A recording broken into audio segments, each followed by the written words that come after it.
السلام عليكم ورحمة الله وبركاته. إن الحمد لله نحمده ونستعينه ونستغفره ونؤمن به ونتوكل عليه ونعوذ بالله من شرور أنفسنا ومن سيئات أعمالنا. من يهد الله فلا مضل له ومن يضلل فلا هادي له. ونشهد أن لا إله إلا الله وحده لا شريك له ولا نذير له ولا وزير له ولا مثيل له ولا مشير له ولا معين له. ونشهد أن سيدنا وسندنا وحبيبنا وطبيبنا وطبيب قلوبنا وطبيب أرواحنا ومرشدنا ومولانا محمدا عبده ورسوله الذي أرسله بالحق بشيرا ونذيرا وداعيا إلى الله بإذنه وسراجا وقمرا منيرا. اللهم صل على سيدنا ومولانا محمد في أول كلامنا. اللهم صل على سيدنا ومولانا محمد في أوسط كلامنا. اللهم صل على سيدنا ومولانا محمد في آخر كلامنا. وصلى الله تعالى على خير خلقه محمد وعلى آله وأصحابه أجمعين. أما بعد فأعوذ بالله من الشيطان الرجيم. بسم الله الرحمن الرحيم. لقد جاءكم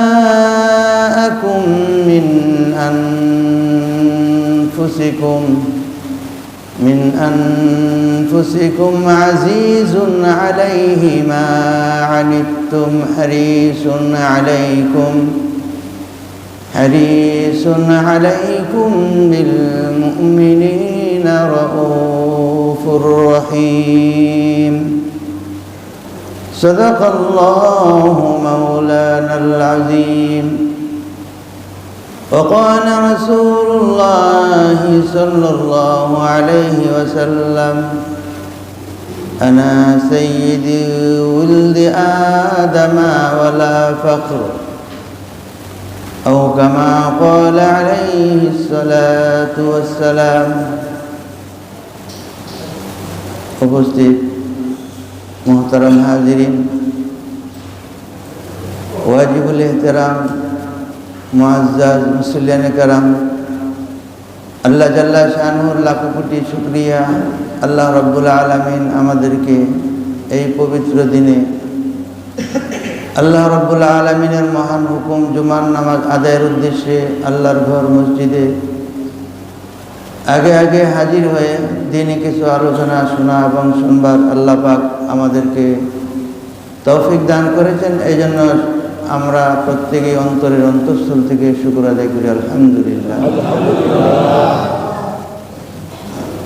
আমরা ধারাবাহিক আলোচনা শুনে আসছিলাম। সে বিষয় হচ্ছে যে হযরত মুহাম্মদুর রাসূলুল্লাহ সাল্লাল্লাহু আলাইহি ওয়াসাল্লামের সিরাত সম্পর্কে। রবিউল আউয়াল মাস, এটা আমাদের শিক্ষার মাস, সিরতের মাস। হযরত মুহাম্মদুর রাসূলুল্লাহ সাল্লাল্লাহু আলাইহি ওয়াসাল্লাম দুনিয়াতে এই মাসে তার আগমন ঘটেছিল। এই মাসে আল্লাহ রাব্বুল আলামিন আল্লাহর রাসূল সাল্লাল্লাহু আলাইহি ওয়াসাল্লামের কাছে ওহী পাঠিয়েছিলেন। এই মাসেই নবুয়ত দান করেছিলেন এবং এই মাসেই নবী আলাইহিস সালাতু ওয়াস সালাম মক্কা থেকে মদিনায় হিজরত করেছিলেন এবং হযরত নবী আকরাম সাল্লাল্লাহু আলাইহি ওয়াসাল্লাম তাকে যখন দুনিয়া থেকে উঠিয়ে নেওয়া হয় এই মাসেই উঠিয়ে নেওয়া হয়েছে। তাহলে এটা ঐতিহাসিক মাস এবং এটা আমাদের জন্য শিক্ষণীয় মাস। পবিত্র কোরআনে কারীম যদি আমাদের ইসলাম ধর্মের পরিপূর্ণ এবং পূর্ণাঙ্গ যে আমাদের চলার পথ হয়ে থাকে, এই পরিপূর্ণ কোরআন যেটা আমাদের চলার পথ, সেই চলার পথের মানচিত্র হচ্ছে হযরত মুহাম্মদুর রাসূলুল্লাহ সাল্লাল্লাহু আলাইহি ওয়াসাল্লাম।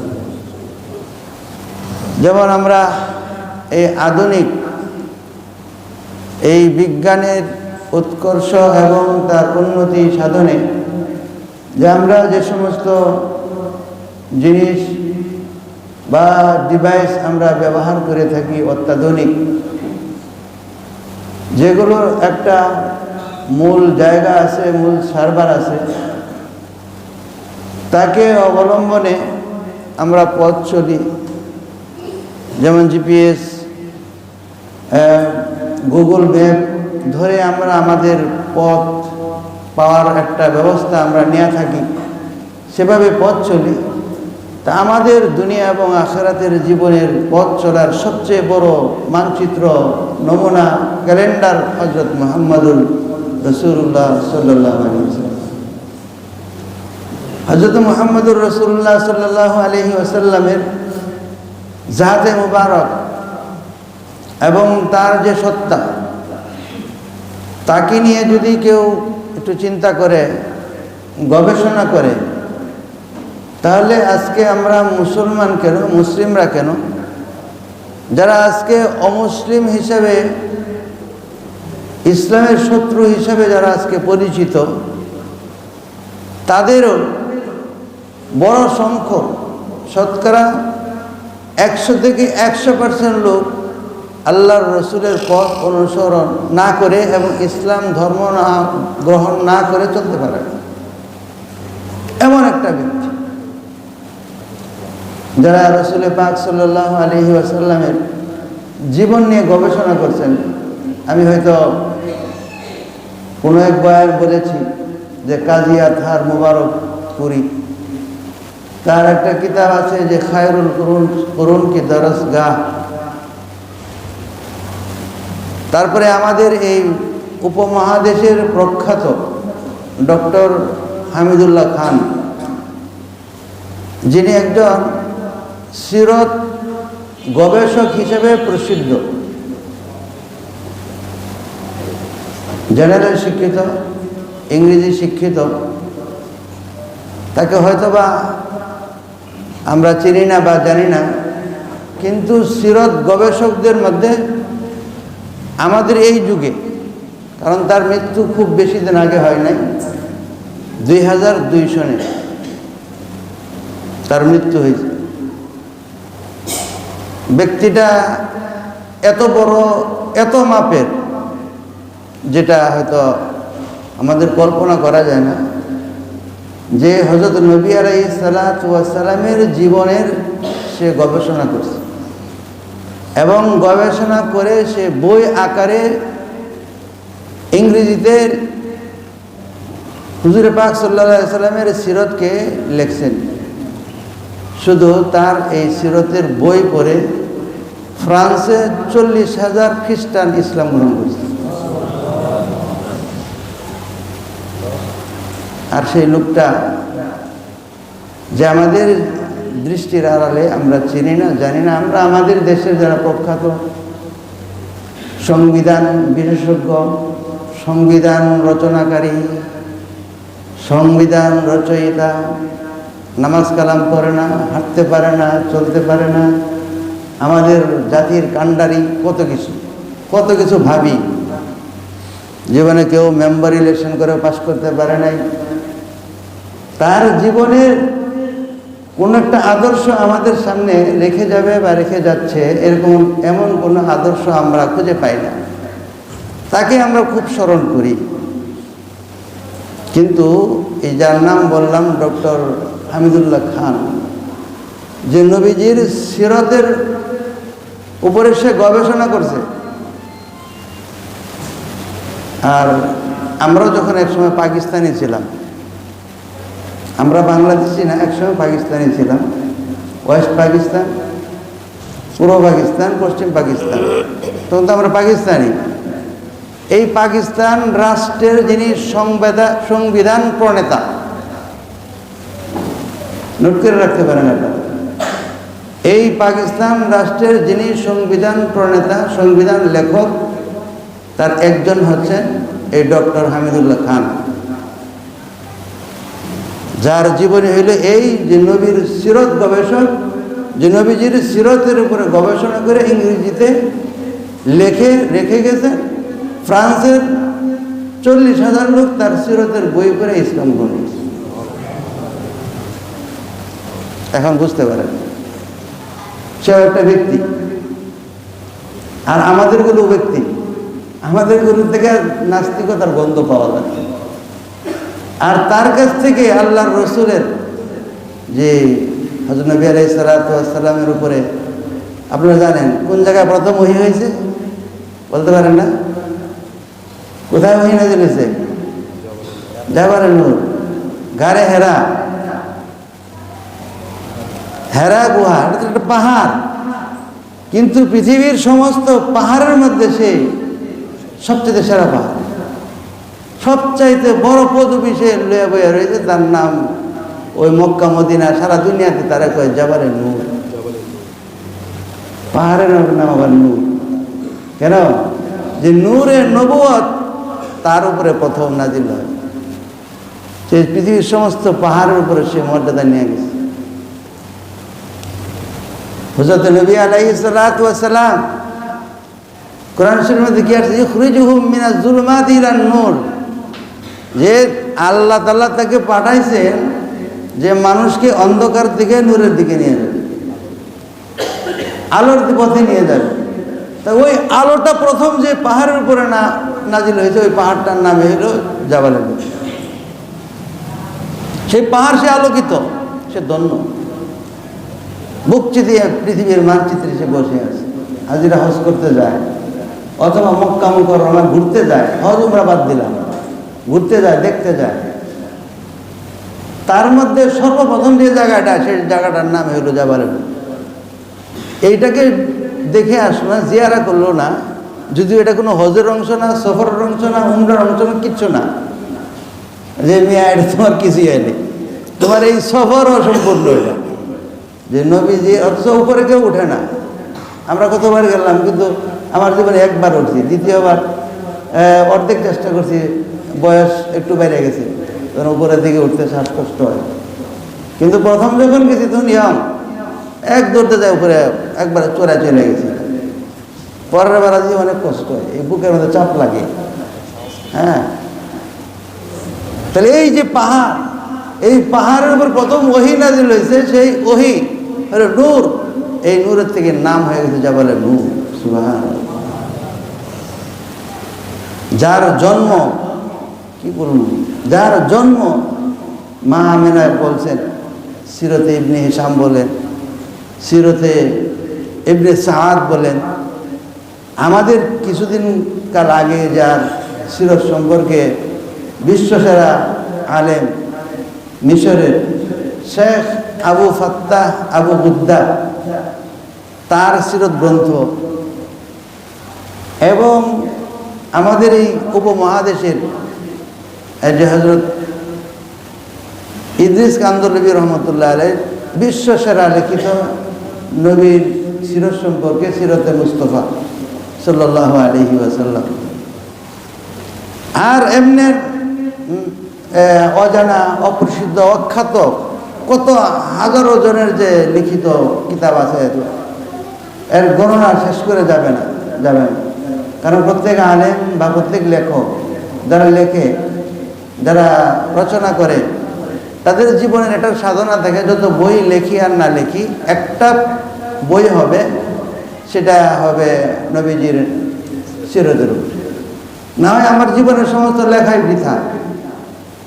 আমি আমাদের দেশের কিংবদন্তি যে শিল্পী আব্বাস উদ্দিন, যদিও বিভিন্ন বিষয় আছে যে আমাদের সাথে পুরোপুরি সব যায় না, কিন্তু তার যে মরমী কবিতা, মরমী গান, হ্যাঁ, নবীর প্রেমের উপরে যে সমস্ত গান গেয়েছেন, সে হজ করছেন। তার ছেলে এখনো বেঁচে আছে, মুস্তাজামান আব্বাসী। আমরা যখন ছোটবেলায় যাত্রাবাড়িতে পড়ি, আমরা ইসলামিক ফাউন্ডেশনের এই সিরতুন নবীর মাসে, এই রবিউল আউয়ালে মাসব্যাপী সিরত অনুষ্ঠান হতো। সেখানে আয়সা সে গজল গাইত, এখন বৃদ্ধ হয়ে গেছে। তাই সেও তার বাবার মতো একই কথা, সেও যখন গেছে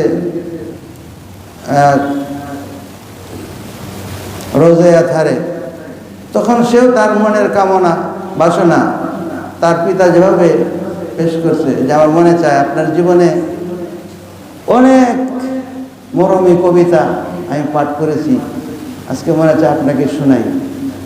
তো মুস্তফা জামান আব্বাসী সে বলে যে আমিও যখন এই পরিকল্পনা করলাম, চোখ বন্ধ করলাম, তখন মনে হচ্ছে আমাকে কবর থেকে বলা হচ্ছে যে হে আব্বাসী, তুমি তোমার যে মরমী কবিতা আছে আমার সম্পর্কে, তুমি তোমার ইচ্ছা, তোমার মনে চাইলে আমাকে তুমি শোনাইতে বলো। সুবহানাল্লাহ।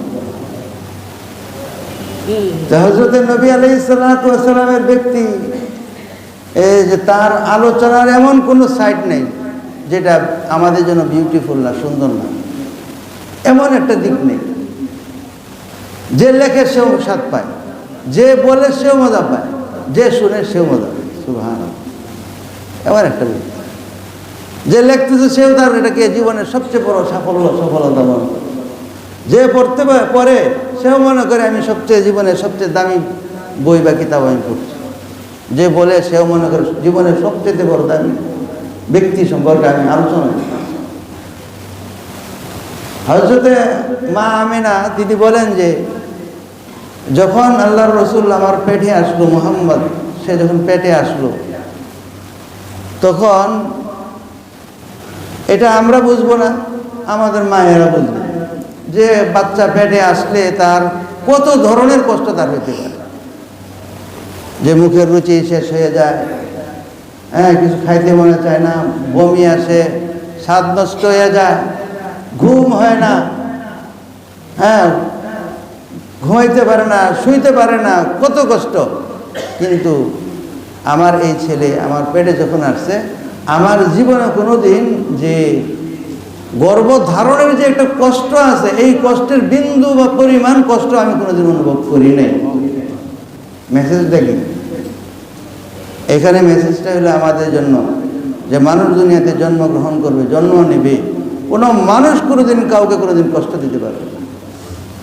নবী আলাইহিস সালাতু ওয়াস সালাম সেই বাস্তব নমুনা মায়ের গর্ভ থেকে তিনি রেখে গেছেন, যে যখন মায়ের পেটে আসছেন তখন মাকে কষ্ট দেন নাই, এবং মার পেটের থেকে আসার পরে মৃত্যু পর্যন্ত কোনো মানুষকে কোনোদিন কষ্ট দেন। যেহেতু মা একজন মায়ের হইয়া তিনি দুনিয়াতে আসছেন, আবার আরেকজন মা তাকে কুলে নিছে, আরেকজন মা তাকে দুধ পান করেছে, আরেকজন মা তাকে দুধ পান করেছে। বিরাট বড় অবদান। হযরত আব্দুর রহমান বিন আওফ রাদিয়াল্লাহু আনহু, তার মা ছিলেন তখন তার সময়ে মক্কার এই মেয়েদের এই প্রসব বিষয়ের ডাক্তার, তার হাতে দুনিয়াতে আসে। ডাক্তার নিজে বলতেছেন যে বাচ্চা জন্ম নেওয়ার পরে মলমূত্র বের হয়, কিন্তু তিনি দুনিয়াতে আসছেন সম্পূর্ণ গোসল পাক পবিত্র অবস্থায়, পাক পবিত্র অবস্থায়। ইতিহাসে কেউ বলতে পারবে এরকম? কারো আছে এমন ইতিহাস জানা? ইয়া সাহিবাল জামাল ইয়া সাইয়্যিদাল বাশার মিন ওয়াজহিকাল মুনিরু লাকাদ নাওয়ারাল কামার লা ইউমকিনুস সানাউ কামা কানা হাক্কুহু লাকাদ কানা লা ইউমকিনুস সানাউ কামা কানা হাক্কুহু বাদা খুদাতুহি কিসসা মুখতাসার। কবি যে কবিতা লেখছে এটা পড়লে মজা লাগে, দেখছেন? কি বললাম আমি? যে লেখে সেও মজা পায়, যে পড়ে সেও মজা পায়, যে শুনে সেও মজা পায়, যে শোনায় সেও কি করে? সুবহানাল্লাহ। ওয়া হাসানু মিনকা লাম তারা কাত্তু আইনি ওয়া আজমালু মিনকা লাম তালিদিন নিসাউ লাকাদ খুলিকতা মুবাররাআন মিন কুল্লি আইবিন কাআন্নাকা খুলিকতা কামা তাশাউ। নবী আলাইহিস সালাতু ওয়াস সালামের জামানা, এখন তার বাড়িটা মসজিদে নববীর ভিতরে জায়গা পড়ে গেছে। হাসান বিন সাবিত রাদিয়াল্লাহু, বড় ধনী মানুষ। তো ধনীর সন্তানরা একটু আদরে থাকে, তো যুদ্ধ জাহাজেও যেত না, এজন্য অনেকে তারা কইতে তুই বেটা কাপুরুষ। হুজুর এই কথা শুনছে, এই কারে তোমরা কাপুরুষ বললা? সে আমার পক্ষ হইয়া, সে তার কলমের দ্বারা, তার লেখনির মাধ্যমে যে জেহাদ করে, সেটা কোনো অংশেই সশরীরে তোমরা যুদ্ধে অংশগ্রহণ করার চেয়ে কম না। সুবহানাল্লাহ। তখন সাহাবারা ঠান্ডা হয়েছে। সে লেখছে এটা, আহসানু মিনকা লাম তারা কাত্তু আইনি ওয়া আজমালু মিনকা লাম তালিদিন নিসাউ। তোমার চেয়ে সুন্দর এই চোখ আমার জীবনে কাউকে দেখি। সুবহানাল্লাহ। কইবেন না একটু সুবহানাল্লাহ? ওয়া আহসানু মিনকা লাম তারা কাত্তু আইনি ওয়া আজমালু মিনকা লাম তালিদিন নিসাউ। তোমার চেয়ে সুন্দর, এত সুন্দর কোন মহিলা, কোন রমণী, কোন সন্তান জন্ম দেয়নি। খুলিকতা মুবাররাআন মিন কুল্লি আইবিন কাআন্নাকা খুলিকতা কামা তাশাউ। খুলিকতা মুবাররাআন মিন কুল্লি আইবিন। হাসান বিন সাবিত কবিরা লেখা, তোমাকে সকল প্রকারের দুষ্টুটি থেকে মুক্ত করে আল্লাহ তাআলা জন্মিয়েছে। কাআন্নাকা খুলিকতা কামা তাশাউ, মনে হয় তুমি যেরকম চাইছিলা আল্লাহ পাক সেভাবেই তোমাকে সুন্দর করে সৃষ্টি করেছে। আমার চাওয়া অনুযায়ী আমার শরীরের চামড়া সুন্দর হবে না, আমার চাওয়া অনুযায়ী আমার চরিত্র সুন্দর হবে না, আমার চাওয়া অনুযায়ী আমার চোখ সুন্দর হবে না, আমার চাওয়া অনুযায়ী আমার নাক সুন্দর হবে না, আমার চাওয়া অনুযায়ী আমার চুল সুন্দর হবে না। কিন্তু হাসান বিন সাবিত রাদিয়াল্লাহু আনহু তিনি বলতেছেন, মনে হয় প্রত্যেকটা সৌন্দর্য আপনি নিজে আল্লাহর কাছে চাইছেন আর সেভাবে আল্লাহ আপনাকে দিয়ে দিচ্ছে। দুধপান একজন মায়ের মাধ্যমে দুনিয়াতে আসছেন, একজন মা তাকে কুলে নিছেন। হযরত মা আমিনা বলেন যে তো দুনিয়াতে আসছে, আমার পাশে দেয়া শোয়া দিছে। শোয়া দেওয়ার পরে সাথে সাথে একটা ঘূর্ণি মারল, ঘূর্ণি মারে সে সেজদা করে গেল। হযরত আমিনা কই দেখি আল্লাহু আকবার। সে শুকরিয়া আদায় করছে যে আমি যে দুনিয়াতে আসছি, দুনিয়াতে মাটিতে আমার কবর ঠেকাইছি, এই জন্যই এক জাতের গোলামি করার জন্য আল্লাহ আমাকে পয়দা করে।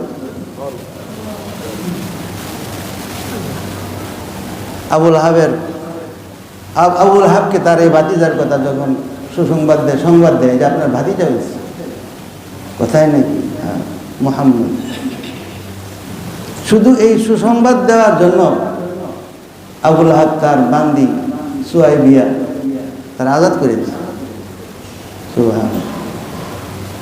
শুধু একটু খবর পাঠাইছে, অথচ জীবন্ত শত্রু। পরবর্তী আবুল হাবের একজনে স্বপ্ন দেখছে যে কি অবস্থা তোমার? আমার অবস্থা ভালো, তবে সেই দিনটাই ভালো যে যেদিন আমার ভাতিজার জন্মের সুসংবাদ পাইলাম, আমার দাসীকে আজাদ করে দিলাম, ওই দিন আমার আযাব একটু হালকা করে দেওয়া, এইটুক ভালো। আল্লাহ তাআলা আবুল আহাবরেও এইটুকু সুহলত দিয়েছে তার আযাবের তাকফীর।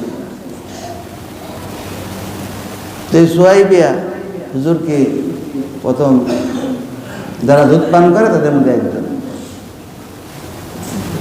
3 নম্বর যিনি দুধ পান, প্রথম তো মার দুধ পান করছেন, 2 নম্বর সুহাইবিয়ার দুধ পান করছেন, 3 নম্বর মা হালিমা। তায়েফের অদূরে কবিলা বনু সাদ গোত্রের 10 জন মেয়ে লোক একটা দল বাঁধা তারা মক্কায় আসছে। এই মক্কা আসার সময় হযরত হালিমা সাদিয়ার সাথে 2টা বাহন ছিল, একটা ঘুড়ি আর একটা হলো গাধা। একটার মধ্যে স্বামী এবং তার এক সন্তান, আর একটার মধ্যে হালিমা সাদিয়া। এটা এরকম দুর্বল যে ওই বাকি 9 জনের সাথে চলে না। আগে আগে তারা আসছে এবং আগে আগে আইসা এবং তারা সামনে রাস্তায় অপেক্ষা করছে, দেখা যায় না আসে না, দূরে রাত্র হয়ে যাবে যাইতে যেতে। তারা আগে আগে আইসা মক্কা থেকে সবাই যার যার বুঝ অনুযায়ী শিশু বাচ্চা, দুধের বাচ্চা নিয়ে গেছে। আল্লাহ রসুলের কাছেও তারাও আসছে, কিন্তু আসলে কি হবে, তারা নবী আলাইহিস সালাতু ওয়াস সালামের যখন বায়োডাটা নেই, যে ফিতা নাই, তো দুধ পান করার সাথে তো কিছু পাওয়া যেত, সেই জন্য কেউ তারা গ্রহণ করে। সর্বশেষ যখন হালিমা সাদিয়া উনি আসলেন, তার স্বামীও আসছে, কেউ আর কোনো বাচ্চাও নাই, এই একটা বাচ্চাই আছে। তখন হযরতে হালিমা সাদিয়াকে তার স্বামী বললো, যেটা আছে এটাই লয়ে এলো। যেমন মুসা আলাইহিস সালাতু ওয়াস সালামকে যখন ওই নীল নদ থেকে ফেরাউনের বিবি আসিয়া যখন কুরাইয়া আনে, বলছিল যে আমাদের তো ছেলে সন্তান নাই, হয়তো আমরা নিজের কাজে আসবে, আমরা আমাদের পুত্র বানায় নিব। তো হযরত হালিমা সাদিয়াও বলতেছে, যা আছে এটাকেই নিয়ে আনো, হয়তো বা আল্লাহ তাআলা এর মধ্যে আমাদেরকে বরকত দিয়ে দিবে। সুবহানাল্লাহ। আল্লাহ কেমন বরকত দিছে, যখন ফেরত যাইতেছেন, যারা আরো 2 ঘন্টা 3 ঘন্টা আগে রওনা দিয়েছিল তায়েফের দিকে, তাদেরকে ক্রস করে সামনে দিয়ে চলে যাচ্ছে। তো ওই বেটিরা কয়, হালিমা কি খবর, তুমি কি তোমার সোয়ারি পরিবর্তন করছো নাকি? কয় না, সোয়ারি পরিবর্তন করি নাই, বাকি সোয়ার পরিবর্তন হয়ে গেছে। সুবহানাল্লাহ। বরকত মানে শুরু। বাড়িতে গেছেন, যে ঘুড়ি তার দুধে উলানের মধ্যে দুধ নাই, তার স্তনের মধ্যে উলানের মধ্যে দুধে ভরে গেছে। ঘরের যে ছাগলগুলো আসবে, যে বকরিগুলোর মধ্যে দুধ নাই, তাদের উলান দুধে ভরপুর হয়ে গেছে। এখন এত পরিমাণে দুধ যে হালিমা সাদিয়ার যে আরো সন্তানরা আছে তারাও দুধ পান করে, স্বামী স্ত্রী তারাও দুধ পান করে, আল্লাহ রসুলও দুধ পান করে, এবং নবী আলাইহিস সালাতু ওয়াস সালাম এবং এমন ইনসাফের সাথে শুধু ডান পাশ থেকে শুধু দুধ পান করে, অন্য কোথাও থেকে দুধ পান করে না। এই ইনসাফ দেখলো, যে ইনসাফ শিখায় গেল, ওই ইনসাফের কথা তারা স্মরণ করাইলো, যে এত ইনসাফ ওয়ালা একটা বাচ্চা, যে হালিমা সাদিয়া, আমি বলছিলাম না, আসা ইয়ানফানা, হইতে পারে আমাদের কোনো লাভ হবে। এমন লাভ হয়েছে, তায়েফের অন্যান্য লোকেরা বলে, এই তোমরা তোমাদের বকরিগুলো কোথাও চড়াও, আমরা তো ওই যে ময়দানে চড়াই, আমাদের গরু সেখানে চড়াবো, তারাও সেখানেই চড়ায়, কিন্তু তাদেরটির মধ্যে কি হয় না, দুধ হয় না। কিন্তু হালিমা সাদিয়ার বকরিগুলোতে উলানের মধ্যে দুধে ভরপুর হয়ে যায়। সেটা হলো আল্লাহ রসুল সাল্লাল্লাহু আলাইহি সাল্লামের বরকত। জন্মের সঙ্গে সঙ্গে পারস্য সাম্রাজ্যের যে রাষ্ট্রীয় রাজভবন, শাহী মহলের মধ্যে 14টা গম্বুজ ছিল। সেই 14টা গম্বুজ ওই জন্মের সঙ্গে সঙ্গে এমন এক ভূমিকম্প হইল, যে ভূমিকম্পে 14টা গম্বুজ ভেঙ্গে খান খান চুরমার হয়ে গেছে।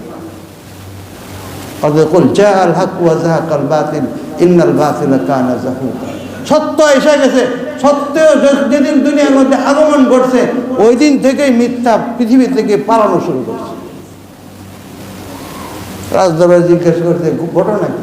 আমার 14টা যে গম্বুজের মধ্যে একটা গম্বুজও টিকলো না, 14টাই ভেঙে গেল।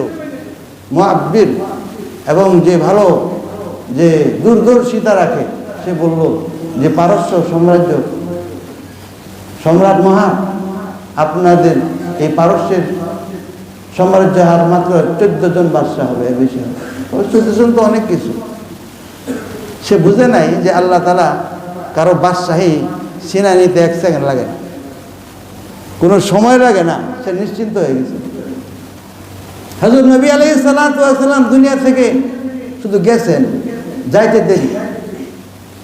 হযরত ওমর ফারুক রাদিয়াল্লাহু আনহুর সময় পারস্য সাম্রাজ্য সম্পূর্ণ মুসলমানদের কাছে চলে আসে। হযরত মা আমেনা বলেন যেদিন যে আমার পেটে সে দুনিয়াতে আসবে, আমি দেখলাম যে আমার ঘরের ভিতরে এমন একটা নূর ঢুকছে যে নূরের ভিতর সারা দুনিয়ার ছবি দেখা যায়। এর অর্থ সারা দুনিয়া তিনি কি জয় করবেন, সারা দুনিয়াকে তিনি জয় করবেন। হযরত নবী আলাইহিস সালাতু ওয়াস সালামের সিরত আমি তো কিছু আলোচনা করতে পারলাম, কয়েক ঘন্টা লাগবে, কয়েক ঘন্টার ঘন্টা শেষ হইতো না। এই জন্য আমাদের পথ চলা, জীবনকে পরিচালিত করা হুজুর সাল্লাল্লাহু আলাইহি ওয়াসাল্লামের জীবনকে ধারণ করে, হুজুর সাল্লাল্লাহু আলাইহি ওয়াসাল্লামের পথকে ধারণ করে।